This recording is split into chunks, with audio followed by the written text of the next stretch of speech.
Vamos conversar agora com a cientista política Deise Chiocari, que atende mais uma vez a CNN Brasil. Deise, muito obrigado pela entrevista aqui para a gente. Bom dia para você. Bom dia, é um prazer estar aqui com vocês. Ô Deise, eu queria começar a nossa conversa pegando um gancho dessa pesquisa que foi divulgada agora aqui para São Paulo, sem me prender muito aos números, mas a gente diagnostica consegue diagnosticar nessa pesquisa do IPESP em São Paulo uma recuperação do prestígio do presidente Jair Bolsonaro, né? Que é algo que a gente tem notado em basicamente todas as pesquisas que têm sido divulgadas nesses últimos 15 dias ou no último mês. A que a senhora atribui essa recuperação de prestígio do presidente Jair Bolsonaro num cenário que é difícil para qualquer presidente da República que estivesse exercendo o cargo, né? Com guerra, com pandemia, com inflação alta, com taxa de desemprego muito alta também? Tem um efeito que a gente tem identificado na ciência política que se chama um efeito incumbência. Sempre um pouco antes das eleições, o mandatário que está concorrendo à reeleição, ele usa a máquina pública a favor dele e acaba injetando mais dinheiro na economia e na sociedade como um todo. Assim, para dar o nome exato, né, a gente tem visto isso através do Auxílio Brasil. Então, isso indica também esse crescimento na popularidade do presidente Jair Bolsonaro e daqueles que ele apoia, né? Tem um outro ponto também, a gente tem visto o presidente Jair Bolsonaro em campanha, né? Ele está percorrendo os estados e isso não tem acontecido com a terceira via, que está muito desorganizada, e o ex-presidente Lula, que ainda está fazendo as suas coligações. Tem um outro ponto também.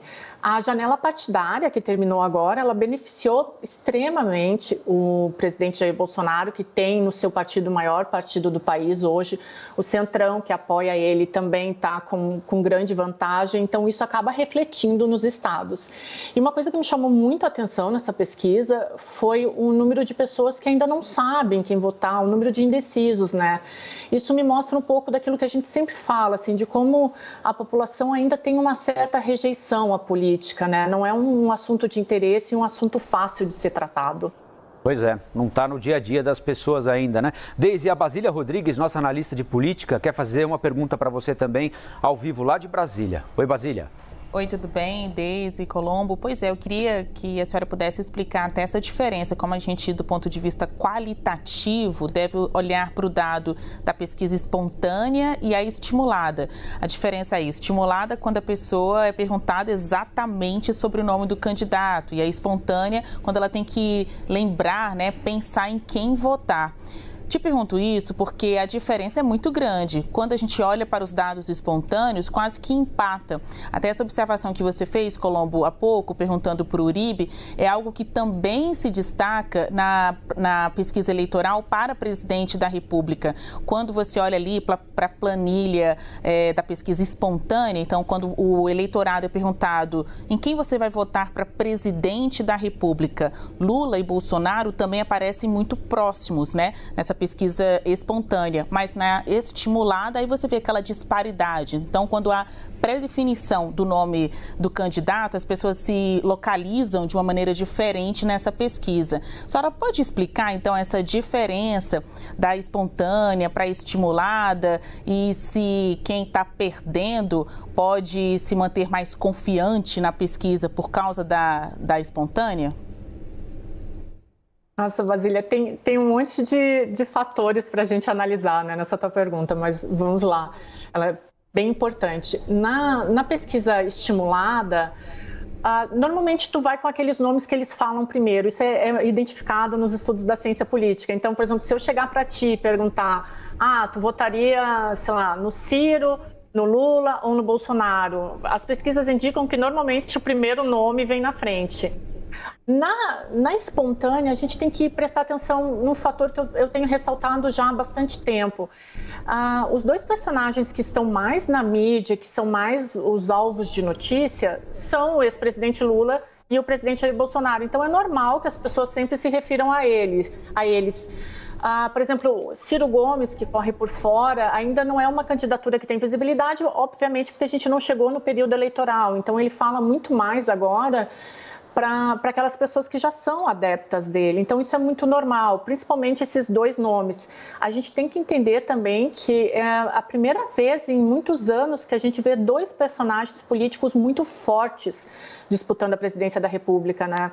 Eu sempre falo isso assim nos meus estudos, que a primeira vez que eu prestei atenção no presidente Jair Bolsonaro foi quando ele foi chamado de mito, porque até então na política recente brasileira a gente estava acostumada com o mito Lula, e eu falo isso unicamente do ponto de vista histórico.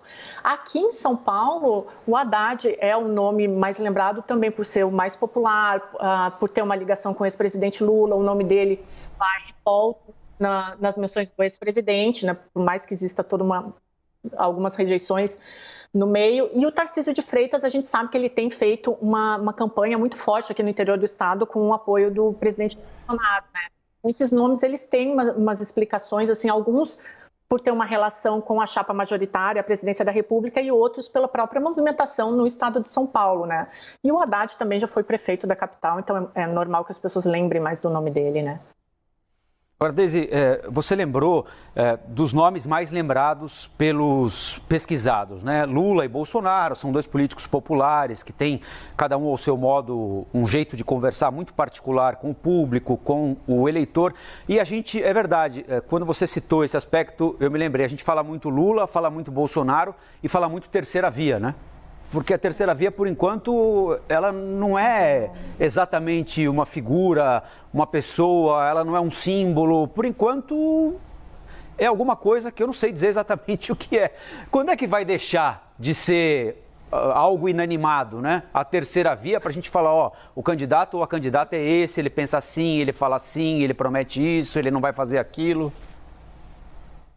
Colombo, tua análise foi perfeita. Assim, eu acho que se a gente pudesse definir a terceira via agora, é confusão. A gente só tem visto confusão.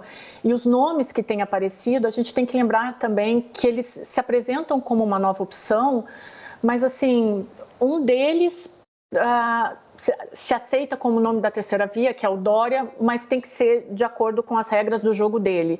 O Eduardo Leite, que se apresenta como uma outra possibilidade, já começa mal, porque ele não respeitou as prévias do PSDB, então é uma terceira via que começa confusa. Simone Tebet, que é um outro nome que se apresenta, também diz que ela é um nome mais provável, mas assim, é muita confusão, eles não têm nem sequer uma agenda, estão muito mais preocupados em definir um nome para uma terceira via que começa extremamente confusa e caótica, do que propriamente uma agenda. E tem um ponto sobre a ótica da ciência política, e a gente sempre fala isso, assim, muitos autores definem isso, Pareto e o próprio Maquiavel, que a política ela é de um conteúdo irracional, mas tu tem que administrar a força e a inteligência. E o que a gente tem visto agora da terceira via é uma sobreposição da força. A gente não tem visto o uso da inteligência, como tu bem mesmo mencionaste.